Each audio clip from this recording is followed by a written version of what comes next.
right, this is the first official video on our obsession with Ryan Gosling. Tell me what you want. What do you want? So what we're doing is we're asking our clients what it is that you want, and they're going to ask us a question or have an inquiry about something, and then me and Justin sit on our casting couch and we try and provide an answer. Spread like that. I'll try and keep it more courteous. So we're calling it the casting couch because we are casting out ideas and questions, and then we're going to reel them back in to give you the answers. It's quite an original concept, the casting couch. I didn't vote on that. Yeah, that I came up with myself. Yeah, no prior knowledge of the wording. No, at all. So to get things started, our first question came from Mika, and Mika's question was, how do I avoid overeating at social events? So we'll just do like one each, I suppose, right? Yeah. For the answers.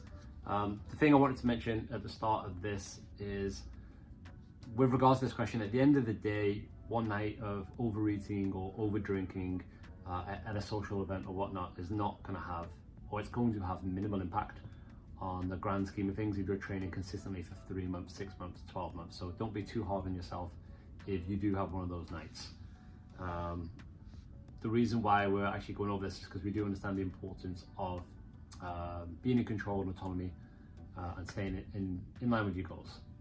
So to answer the question, tip number 1, eat before you go. Eat a meal before you go to the event. Don't show up hungry. That's a pretty easy one, pretty simple, right? That makes sense. Justin, what's number 2? Tip number 2 is called make a coping plan. I have a plan. You've got a plan. Yes. Coping planning. Coping planning is when you anticipate the specific circumstance that might cause a barrier. Maybe that's a cue towards food, maybe that's social pressure, but anticipate the scenario that might come up and write basically a mental behavioral script for what you'll do in this situation. So it's planning for barriers. Awesome. As you'll notice, you're going to get a lot more science from Justin because he's got a PhD. I'm a doctor. He's a doctor. If you didn't know, everyone already knows that. Number 3, another very simple concept. Ask yourself if you're actually hungry, or are you just eating to avoid small talk? Something I'm very guilty of.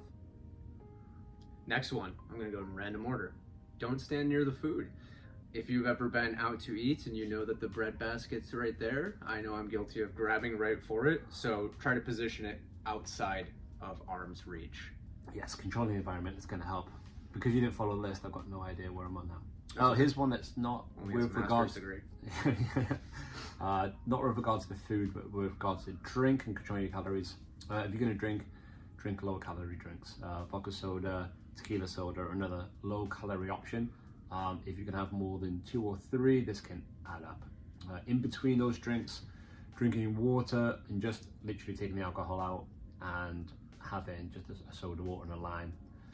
We generally think that people care whether or not we're drinking, but there's a bit of an egocentric view of the world. Nobody cares. It's totally fine. So if you don't really want it and you feel like it's going to derail your plans, don't do it. Next tip, use this Jedi mind trick. Not going in order at all. There's some very interesting research that people will not press you or pressure you if you use the word because. So maybe rather than just saying, I don't want this, you can say, I don't want this because. Just like how I'm on the couch with Pat, I don't want to kiss you because I'm in a long-term committed relationship. Yeah, but make sure it's true. We can both feel the tension right now.